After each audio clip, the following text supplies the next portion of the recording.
¿Alguna vez has sentido que, por más que corras, por más que intentes esconderte en el ruido ensordecedor de la ciudad, en la carga interminable de trabajo o en las distracciones luminosas de la pantalla de tu móvil, hay alguien que sigue tus pasos de manera implacable?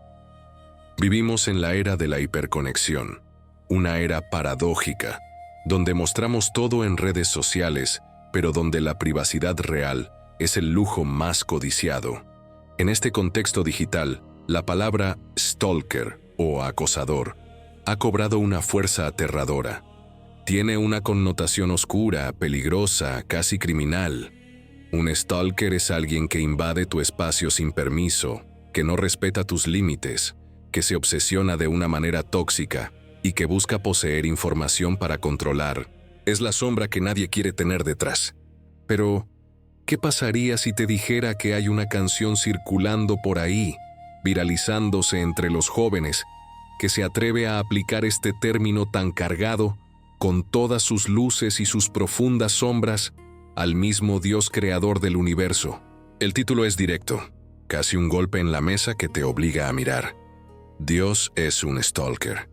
A primera vista, para cualquier creyente piadoso, esto puede parecer una blasfemia moderna, un intento desesperado y vulgar de llamar la atención bajando lo sagrado al nivel del barro de las redes sociales. Nos escandalizamos, y con razón, porque las palabras importan, pero si nos detenemos un segundo, si bajamos las defensas defensivas de nuestra religión aprendida y analizamos la letra con la lupa de la teología mística y del corazón humano herido, podría haber una verdad escondida, quizás expresada torpemente, pero profundamente real, detrás de esta provocación. Hoy vamos a hacer algo diferente en este canal. No vamos a tirar piedras desde lejos. Vamos a diseccionar esta letra línea por línea, palabra por palabra, no para juzgar al artista, sino para hacernos la pregunta más inquietante de todas. ¿Es Dios un acosador que no respeta nuestra libertad y nos asfixia? ¿O es el amante incansable, el cazador divino que no se rinde hasta encontrarnos y salvarnos de nosotros mismos? La respuesta podría cambiar radicalmente tu forma de ver tu propia historia de fe. Bienvenidos a La Fe Sencilla, el lugar donde no tenemos miedo a las preguntas difíciles ni al lenguaje moderno, porque sabemos que la verdad es robusta y siempre nos hace libres. Antes de entrar en esta polémica fascinante y necesaria, te invito a que te suscribas. Aquí buscamos entender a Dios sin filtros religiosos innecesarios, y tu presencia es vital para que esta comunidad siga creciendo. Vamos a comenzar por el principio, por esa frase que abre la canción y que ya nos plantea el escenario de una persecución activa. Yo te sigo, tú improvisa, si vas lento o si vas deprisa. Aquí se nos presenta a un Dios que no es estático, ni un observador pasivo desde las nubes. A menudo tenemos la imagen equivocada de un Dios sentado en un trono lejano de mármol, esperando con los brazos cruzados a que nosotros, simples mortales llenos de dudas, decidamos mirar hacia arriba y portarnos bien. Pero la canción, con un lenguaje callejero y directo, acierta en algo profundamente bíblico. La iniciativa siempre es divina. Dios es dinámico, es movimiento puro. En el Salmo 139, el rey David, quizás el primer poeta de la historia que sintió este acoso santo en su propia piel, escribía con temblor: ¿A dónde iré lejos de tu espíritu? ¿Y a dónde huiré de tu presencia? Si subo al cielo, allí estás tú. Si en el abismo hago mi cama, he aquí que allí tú estás. David sentía que no había escondite posible. La idea de que Dios se adapta a nuestro ritmo, si vas lento o si vas deprisa, es profundamente consoladora para quien vive con ansiedad. Significa que no tienes que estar listo o perfecto para que Dios camine contigo. Él no espera a que tengas tu vida resuelta. Él te sigue en tu improvisación, en tus errores, en tu caos diario, ajustando su paso al tuyo como un padre que camina al lado de un niño que aprende a andar. Pero luego, la letra da un giro hacia lo misterioso y casi tenebroso. Nunca te enteras que soy tu sombra. Esta imagen es poderosa literariamente, pero también inquietante teológicamente. Una sombra es algo que está pegado a nosotros.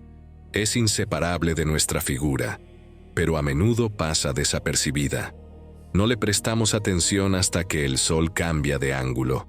¿Cuántas veces en tu vida has pensado que estabas completamente solo, luchando contra la corriente, abandonado a tu suerte, sin darte cuenta de que la providencia estaba ahí, pegada a ti como una sombra, protegiéndote del sol abrasador de la desgracia? La teología católica llama a esto gracia actual. Esas intervenciones puntuales, silenciosas, casi invisibles, donde Dios actúa sin que se note su mano, acomodando las circunstancias, poniendo a las personas correctas o quitando los peligros, todo para que no nos perdamos del todo. Sin embargo, llamar a Dios sombra también tiene su riesgo evidente, porque Dios es luz, y en Él no hay tiniebla alguna, como nos dice San Juan. Aquí es donde empezamos a ver la tensión del lenguaje moderno, que intenta atrapar lo divino. Queremos hacer a Dios tan cercano, tan nuestro, tan inmanente, que a veces corremos el riesgo de oscurecer su majestad trascendente. Ser nuestra sombra implica cercanía, sí, una intimidad inevitable, pero Dios es mucho más que un reflejo pasivo de nuestros movimientos. Él es la fuente de nuestro movimiento, la luz que proyecta la existencia misma. Y aquí entramos en el terreno más espinoso, la parte de la letra que seguramente generará debate encendido en los comentarios.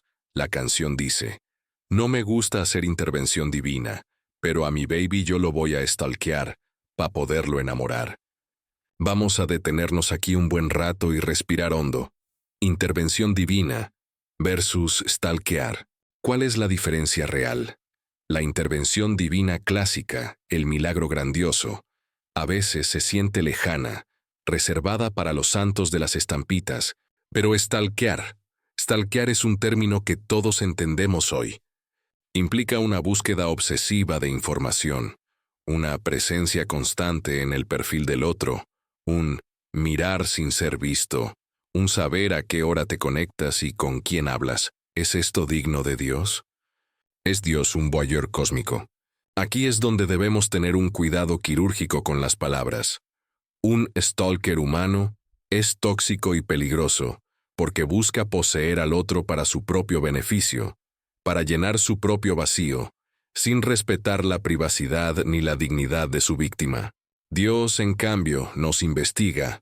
Señor, tú me sondeas y me conoces, sabes cuándo me siento y cuándo me levanto, dice la Biblia, no para controlarnos como un tirano, sino porque nos ama con un amor que sobrepasa el conocimiento. Él conoce cada cabello de nuestra cabeza, no para manipularnos, sino para cuidarnos. Pero hay una palabra clave en esa frase que redime toda la estrofa: pa' poderlo enamorar. Aquí está la clave de lectura. El objetivo de este acoso divino no es el control, es el enamoramiento. Dios es el gran seductor de las almas, y no uso esta palabra a la ligera. El profeta Jeremías, en un momento de crisis existencial y vocacional, gritó al cielo: me sedujiste, Señor, y yo me dejé seducir. Me forzaste y me venciste. ¿Sientes la violencia pasional de esas palabras? Me forzaste. A veces, el amor de Dios se siente como una persecución implacable que no nos deja vivir en nuestra mediocridad. Hay un poema famoso de Francis Thompson, un poeta católico del siglo XIX, que vivió una vida trágica, adicto al opio y viviendo como un vagabundo en las calles de Londres. Él escribió una obra maestra llamada El sabueso del cielo, The Hound of Heaven.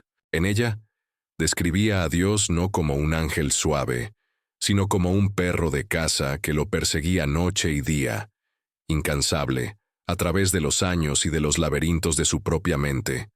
Thompson huía de Dios aterrorizado porque tenía miedo de que, si se entregaba, Dios le pediría que dejara sus vicios, sus pequeños placeres, su autonomía, y Dios lo perseguía paso a paso, con un paso majestuoso e inminente, respirándole en la nuca. Así que, en cierto sentido, la idea moderna y urbana de Dios Stalker es una versión actual, quizás un poco torpe y sin la elegancia literaria de Thompson, de esta verdad antigua y mística. No puedes escapar de quien te creó para sí mismo. Tu corazón tiene un chip de rastreo divino que no se puede desactivar. Antes de continuar con las partes más polémicas de la letra, que las hay y son fuertes, quiero hacerte una pregunta directa al corazón. ¿Alguna vez has sentido que Dios te estaba arruinando tus planes de pecado? Que intentabas alejarte, irte por el mal camino y algo pasaba, una llanta pinchada, una llamada inesperada, una enfermedad, un encuentro, que te traía de vuelta al redil. Si has sentido esa persecución amorosa, escribe ahora mismo en los comentarios, me dejé alcanzar. Es importante que reconozcamos públicamente que, a veces, somos ovejas tercas que necesitan ser perseguidas por el pastor. Sigamos analizando. La letra se pone intensa y teológica. Mi silencio golpea, dueña del mundo y de las ideas. El diablo prest, apretao. Aquí vemos a un Dios, o una representación de la voz divina, que se afirma como dueño absoluto de la realidad. El diablo prest, presionado, agobiado, estresado. Esto es teológicamente correctísimo y muy necesario de escuchar en nuestros tiempos de miedo. A veces, le damos demasiado crédito al mal, como si el diablo fuera una fuerza igual y opuesta a Dios, en una especie de dualismo eterno. Pero no, el diablo es una criatura. Dios es el creador. Ante la presencia de Dios, ante este stalker divino que llena todo espacio, el mal se siente acorralado, sin aire, sin lugar donde maniobrar. El diablo no puede competir contra la omnipresencia de Dios. La canción dice, vivo en las nubes arriba, recordándonos la trascendencia, Dios está cerca, stalker, pero está arriba. Señor soberano, mantener esa tensión entre la cercanía asfixiante y la lejanía majestuosa es vital para una fe sana. Pero luego viene una frase que me hizo levantar una ceja y que seguramente a muchos les rechinará en los oídos. No soy una zorra de un momento. El uso de esta palabra, con connotaciones tan vulgares, sexuales y despectivas, en muchos contextos culturales, aplicada a la divinidad, es un intento extremo y arriesgado de lenguaje coloquial. ¿Qué nos quiere decir el autor aquí, más allá de la provocación barata? Si miramos el fondo, probablemente intenta contrastar el amor de Dios con los amores pasajeros del mundo, con las aventuras de una noche, con las relaciones líquidas de Tinder que dejan el corazón vacío y usado. Dios está diciendo, en un lenguaje que la calle entiende, yo no soy algo de un rato, yo no soy un placer efímero, yo soy para siempre. En la Biblia, sorprendentemente, Dios usa lenguajes muy fuertes y gráficos para hablar de su fidelidad y del adulterio de su pueblo. En el libro de Oseas, Dios le pide al profeta que se case con una prostituta llamada Gomer, y a pesar de que Gomer se escapa una y otra vez para venderse a otros amantes, Dios le dice a Oseas, «Ve y ama de nuevo a esa mujer». Así ama el Señor a los israelitas. Dios se compara con un esposo fiel que está casado con una esposa infiel y que la sigue buscando, la sigue stalkeando en el desierto para hablarle al corazón y recuperarla. Aunque el lenguaje de la canción sea chocante y quizás de mal gusto para la liturgia de un domingo, el fondo teológico es profundamente bíblico. Dios no es un amor de un momento, es un compromiso eterno, una alianza de sangre. Soy el laberinto del que no puedes salir. ¡Qué imagen tan potente! San Agustín decía en sus confesiones, nos hiciste, Señor, para ti, y nuestro corazón está inquieto hasta que descanse en ti. El mundo entero es un laberinto de espejos, sí, pero Dios es la única salida, y paradójicamente, a la vez es el laberinto de inmensidad donde queremos perdernos para siempre. Intentar salir de Dios, Intentar vivir fuera de su voluntad es chocarse una y otra vez contra los muros de nuestra propia existencia limitada. No hay afuera de Dios, porque Él sostiene todo lo que existe. Y llegamos al clímax dramático de la canción. La omnipresencia me tiene agotada, pero este corazón lo voy a secuestrar y perseguirlo sin piedad. Aquí es donde debemos trazar una línea roja doctrinal y hacer una distinción fundamental para no caer en el error. Secuestrar. Un secuestro es un acto violento, un crimen que priva de la libertad a una víctima inocente. ¿Dios secuestra corazones? Aquí la fe sencilla nos dice, Dios roba corazones, conquista almas, pero nunca, jamás secuestra voluntades. La diferencia es abismal y eterna. Un secuestrador pide un rescate para su beneficio. Un salvador paga el rescate con su propia vida. Dios pagó el precio de su propia sangre en la cruz para liberarnos del verdadero secuestro, el del pecado y la muerte. Él no nos secuestra para encerrarnos en un sótano oscuro. Nos libera para que podamos volar en los cielos de la gracia. Sin embargo, entiendo la intención artística y visceral de la letra A veces. La conversión se siente, psicológicamente, como un secuestro. Piensa en Saulo de Tarso. Él iba muy seguro de sí mismo a Damasco para perseguir cristianos, y de repente, ¡pum!, una luz lo tira del caballo, lo deja ciego y lo tira al polvo. Fue secuestrado por la luz de Cristo. Fue detenido, interrogado, ¿por qué me persigues?, y transformado radicalmente. A veces, nuestra terquedad y nuestro orgullo son tan duros como una piedra, que Dios necesita usar una fuerza sin piedad contra nuestro ego para poder salvar nuestra alma. Es lo que C.S. Lewis llamaba una misericordia severa. Dios ama demasiado a sus hijos como para dejarlos jugar con fuego eterno, y si tiene que perseguirnos sin piedad, para quitarnos los fósforos que nos van a quemar, lo hará.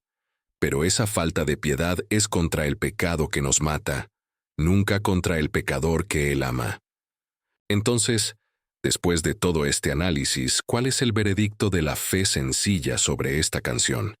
¿Es una herejía moderna que debemos quemar o una genialidad incomprendida que debemos escuchar? La verdad, como suele ocurrir en el catolicismo, suele estar en el medio, en la tensión. Es una canción que utiliza un lenguaje arriesgado, provocador, imperfecto y muy humano para describir una realidad divina que nos supera por todos lados. Llamar a Dios stalker es reducir el misterio, sí. Es una metáfora pobre, porque un stalker humano actúa por carencia, por necesidad y obsesión enfermiza, mientras que Dios actúa por plenitud, por sobreabundancia y amor puro. Dios no nos necesita para ser feliz, y sin embargo, nos busca apasionadamente como si no pudiera vivir sin nosotros. Eso es mucho más grande y misterioso que un stalker. Eso es un padre locamente enamorado. El peligro real de este tipo de letras es que, si no tenemos formación, podemos terminar creando un ídolo, un Dios a nuestra imagen y semejanza. Un Dios tóxico, controlador, celoso en el mal sentido, un Dios que no respeta nuestro no. Y el Dios que nos reveló Jesucristo es el caballero más grande y respetuoso de la historia.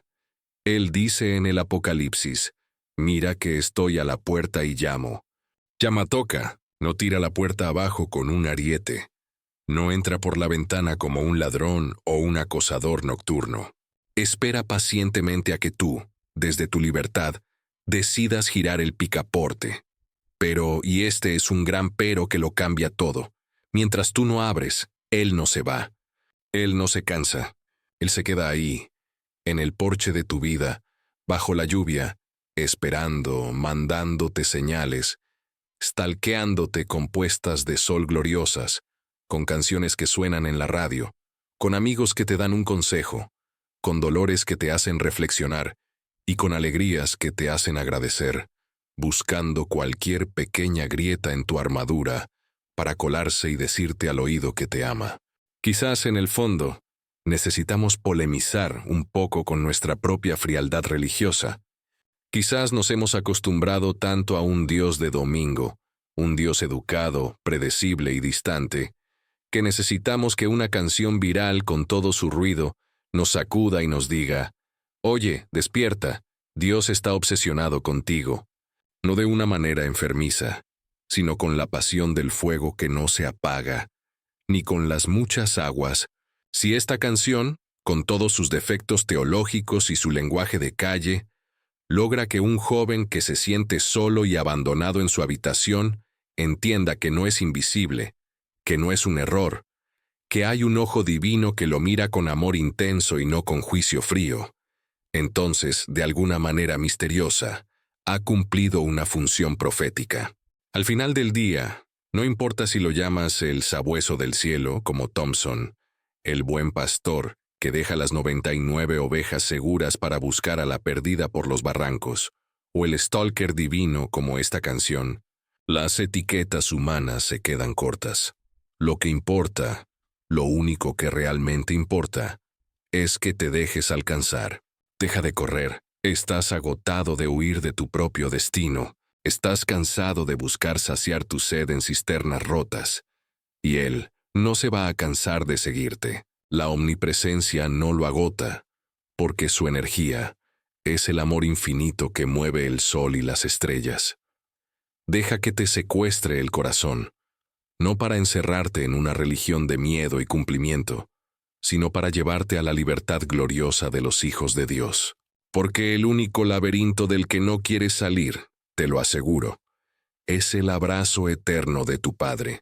Que esta reflexión te ayude a discernir con sabiduría lo que escuchas, a retener lo bueno y a desechar lo malo, pero sobre todo, a despertar al hecho asombroso de que eres el ser más buscado del universo. Dios tiene tu foto en sus salvapantallas. Dios conoce tus deseos indeseables, y aún así te ama con locura. Deja de ver su persecución como una amenaza a tu libertad, y empieza a verla como tu única esperanza de salvación. Que Dios te bendiga, que te dejes encontrar hoy mismo, y que la paz de saberte amado sin piedad inunde cada rincón de tu vida. Si este análisis te ha hecho pensar o te ha removido algo por dentro, comparte el video con ese amigo que necesita saber que Dios lo está buscando. Nos vemos en la próxima, para seguir profundizando juntos, aquí, en la fe sencilla.